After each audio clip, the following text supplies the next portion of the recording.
કેબિનેટની મિટિંગમાં ગયો હતો અને કેબિનેટ અંગેની વિગતો કેબિનેટના અમારા બ્રીફિંગ કરવાના નિયમો પ્રમાણે થતી હોય છે. એ વિષય અમારા આગેવાનો ચલાવે છે, એટલે એમની પાસે માહિતી પણ એમની પાસે હોય, સંવાદ એમની વચ્ચે થયો હોય, એમાં હું ટિપ્પણી કરું એ યોગ્ય ના કહેવાય.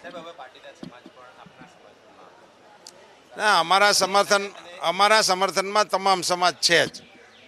એટલે એમાં આપણે આવું કોઈ ક્ષત્રિય સમાજના ઘણા બધા આગેવાનોએ મારી સાથે સમર્થન જાહેર પણ કરેલું છે. મેં એમના નામે પણ બોલતો હતો ને અત્યારે પણ બોલી શકું, પણ એમ કરીને આ વિવાદની અંદર એને આગ હોમવાનું કામ કરવાનો મારો કોઈ આશય નથી. મેં કહ્યું ને એમ કે મેં પહેલી વખત મારા વિચારો વ્યક્ત કરી દીધા, મીડિયા સામે પણ કરી દીધા, સમાજની વચ્ચે પણ કરી દીધા. એટલે મારી દૃષ્ટિએ હવે એમાં હું વધારાની કોઈ વિષયને જોડવાના મતનો નથી. એવું કશું કરવાની કોઈ આવશ્યકતા નથી અને આવા બધા ઇસ્યુઓને પણ આપે પણ એડ્રેસ કરવાની જરૂર નથી. મેં આપને કહી દીધું, પછી આમાંથી તો પેટા પ્રશ્નો જેટલા ધારવો એટલા થાય. આપ સૌનો ખૂબ ખૂબ આભાર આટલું વાર્મ વેલકમિંગ માટે.